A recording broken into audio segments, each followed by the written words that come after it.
Hi, I'm Sasha and I've got lots of things to share with you today. First off, we're going to look at verbs. Yep, there are regular and irregular verbs, but we're only going to zoom in on the irregular ones today. A verb is an action word. Here are two simple examples, wink and blow. Let's look at these verbs again. Wink is in the simple present tense, the base form. This base form of the verb is what you look for in the dictionary. When a verb changes its form, it reflects a change in time. So, to change wink to its simple past tense form, to show that the action of winking happened before the time of speaking and does not extend into or have any direct effect on the present time, we add an ed to the end of the word, like this. Wink becomes winked. So, can we follow the same rule for blow? Can we add an ed to the end of the word blow to change its form to the simple past tense, like this? Does blow become blowed? Absolutely not.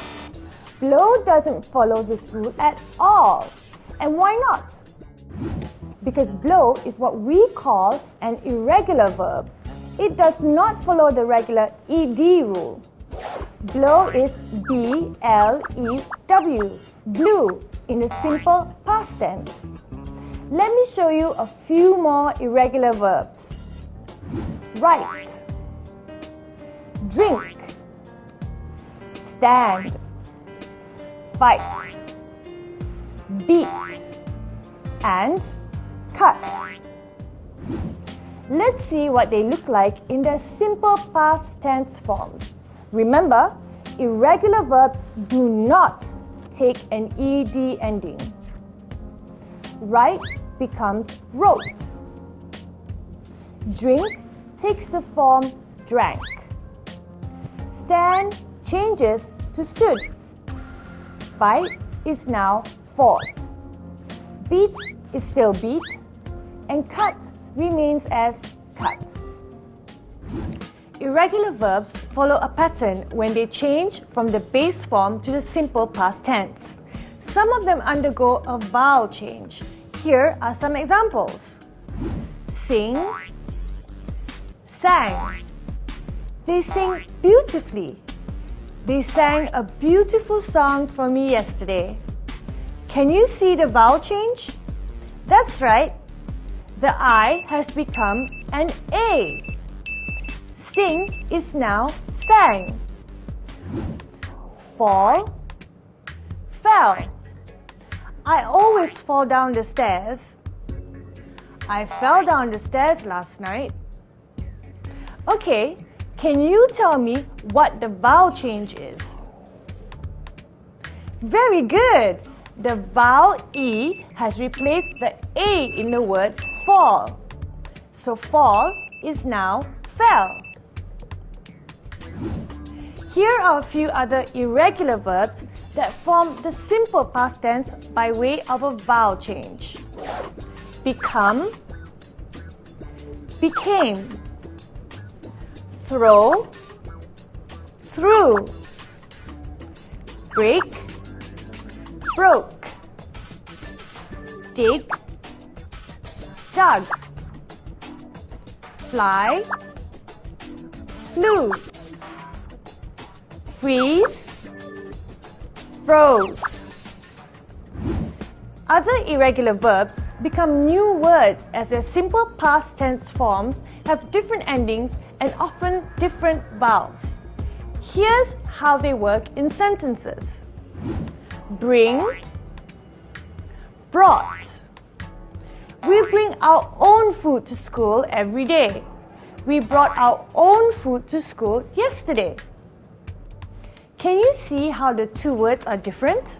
Well, there's a change in the vowel from I to O, and the ending of both words are not the same too. Let's look at one more. Leave, left. The boys leave the house at 7 every morning. The boys left the house at 7 this morning. So, tell me, what do you see? That's right, the vowel remains unchanged, but the ending of the word is different. Okay, my friends, you have seen two patterns of how irregular verbs change their forms to simple past tense. Oops, I forgot to mention the verbs go and eat. These are two really odd fellas because they actually become totally new words. Go becomes went and eat becomes ate. But don't worry, these two verbs are among the most commonly used irregular verbs, and I am sure that you will not have any problems remembering their past tense forms. Alright, we're coming to the third pattern of how irregular verbs make their simple past tense forms. Let's watch a video to see how people use irregular verbs that do not change their form at all in the simple past tense. Try and spot those verbs, okay?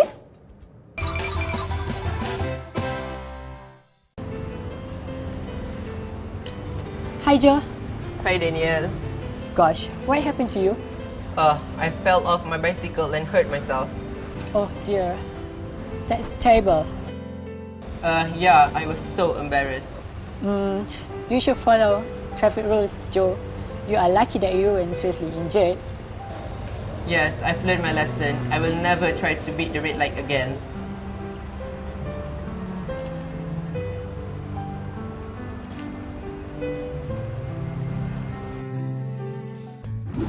Alright, did you spot the irregular verbs that were used in the dialogue?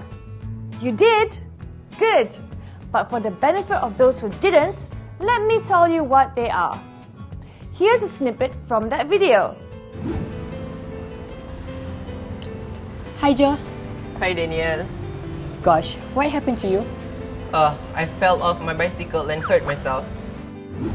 Joe used the irregular verb hurt.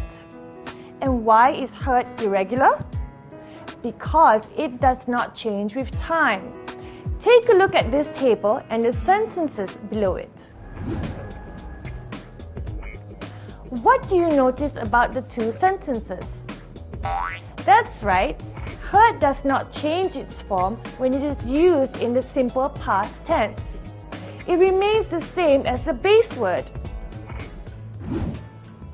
Let's look at another clip from that video. Well, I tried to beat the red light, but I lost control of my bike. Okay, table, show yourself. Just like hurt, beat follow the third pattern. They do not change their forms at all. Okay, enough of irregular verbs for now. I hope you'll memorize them because you're definitely going to need them when you write.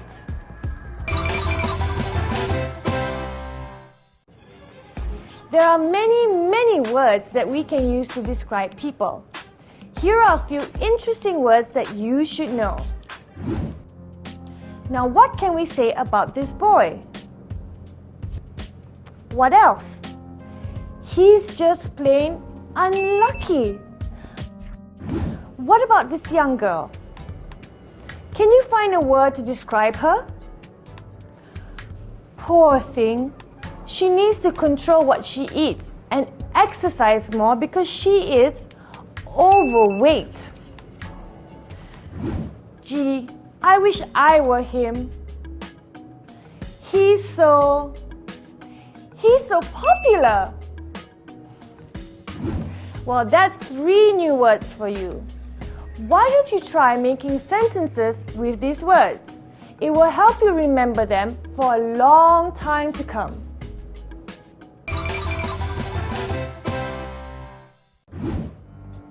The novel How I Met Myself was written by David A. Hill in 2006.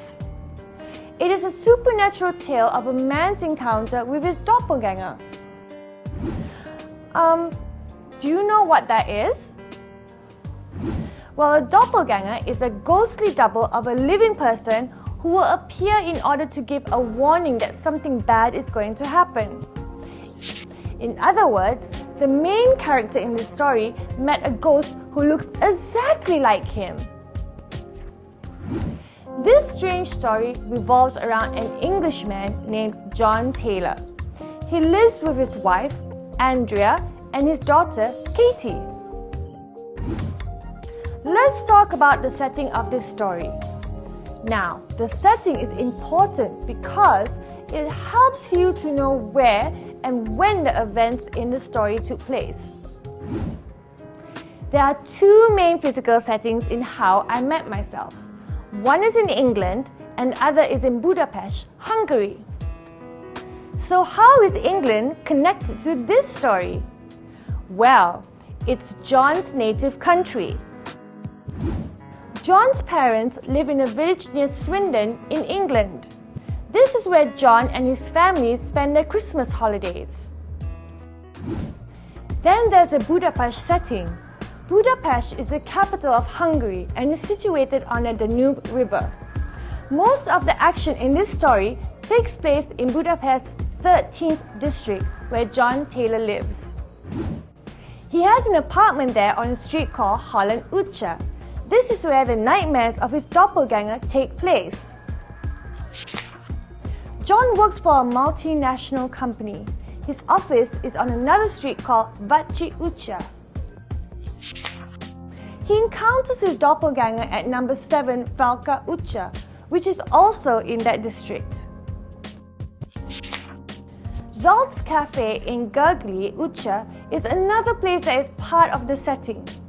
John sees his ghostly double entering a cafe along that street, but upon going inside, John is unable to find him.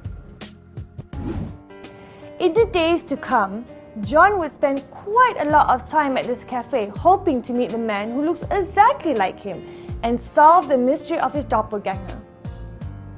Incidentally, his wife Andrea worked at the cafe before the birth of their daughter.